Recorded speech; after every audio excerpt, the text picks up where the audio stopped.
More and more women are working now than ever before in U.S. history, according to the Labor Department's latest jobs report. More than 75% of women between the age of 25 and 54 in the U.S. are part of the workforce. For more on what's driving this trend, Julia Pollak, chief economist at ZipRecruiter, joins us. Thanks for being here.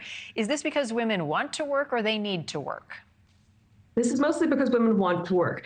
So there are two key reasons for the huge rise in female participation. One is this incredibly tight labor market with unemployment at or below 4% for 29 straight months. Whenever that happens, participation goes up, especially for women, because employers have to cast a wider net and recruit them so aggressively. And the second reason is this huge increase in remote work since the pandemic. Women really like remote and flexible opportunities, and they're flocking to them.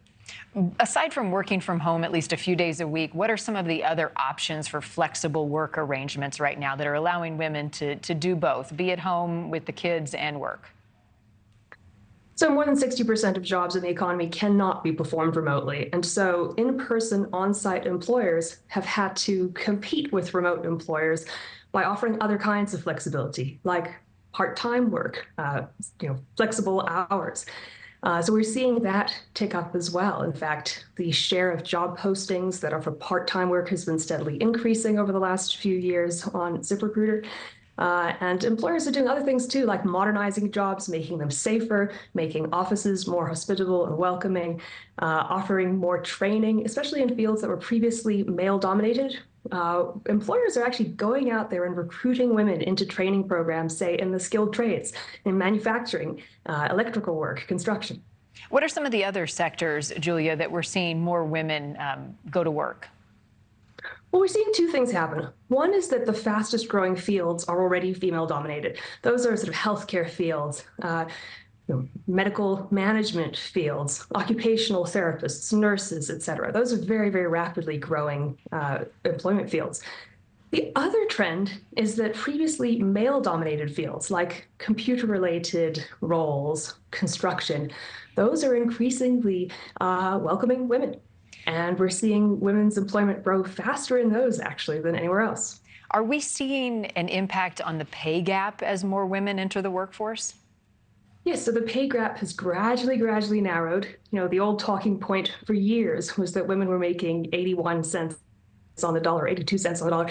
That's now 84 cents on the dollar. Not a huge change, but it's a movement in the right direction. Yeah, we like to see that. What's the economic impact of women working on the household, on household spending? So there's a large impact. Imagine if you have a household where there's one breadwinner, traditionally the man, and he gets a raise each year. Well, your spending can go up only a certain amount. But if you have a new earner in the household, well, that typically increases your income not just by 5%, but by 40, 50%, sometimes 100%, sometimes more. In many households, it's the woman who's increasingly the breadwinner. The share of female breadwinners keeps rising very rapidly. The other thing that was interesting in this data was college-educated women entering the workforce. What does that tell you about the trajectory of job opportunities for women in America? Well, a major reason for the increase in female participation in the labor force is that women are increasingly putting education and career first. They're delaying motherhood. For years now, women have been the majority of bachelor's degree earners. That, I think, since about 1980. For the last 9 years, they've also received the majority of PhDs. And so increasingly, when employers are looking for candidates, well, the most experienced, the most qualified, the most trained people out there are women.